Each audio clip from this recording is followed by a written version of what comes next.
I think that's something which you are trying to bring with Jumpstart Studios and Press Play. Yeah, so Jumpstart Studio is sort of I think it's my sixth business. So, I had a lot of startups that also died along the way that I built.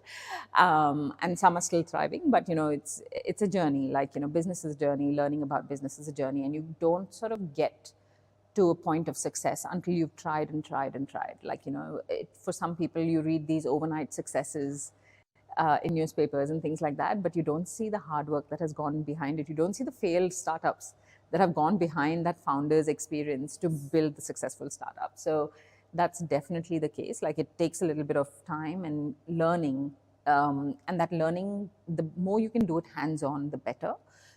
So this is what we do at Jumpstart Studio. Jumpstart Studio pretty much came about because I had a lot of people. This was back in 2021, so still during COVID. I was helping a lot of startups do pro bono through university accelerators and things like that, because I had the corporate experience. I had built a couple of my own startups in 2019 through my master's degree.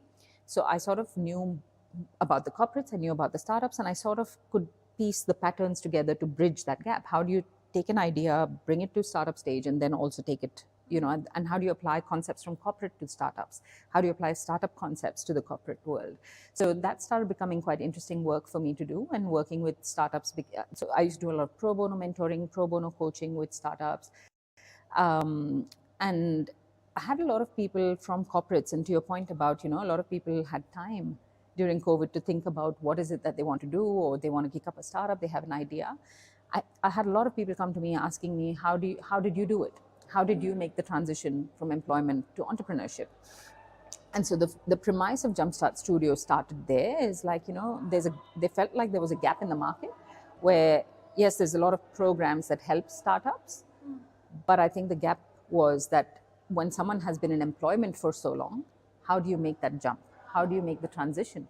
And that is a whole other game to play. It's that transitioning from your fear into courage. Yeah, but also there's so many other things to take into consideration, right? Like, you've got people have mortgages, people have kids, people have commitments. There's so many other things to take into consideration, which may not be for if you're just, out of uni. It might be a very different scenario for you. And so this is where Jumpstart Studio came in, and Jumpstart Studio was always going to be a partnership model, is still a partnership model, is always going to be a partnership model where we work with. So it becomes like this place where someone comes and say, hey, Sangeeta, I have an idea. And then I go, okay, right, let's teach you how to do it the right way.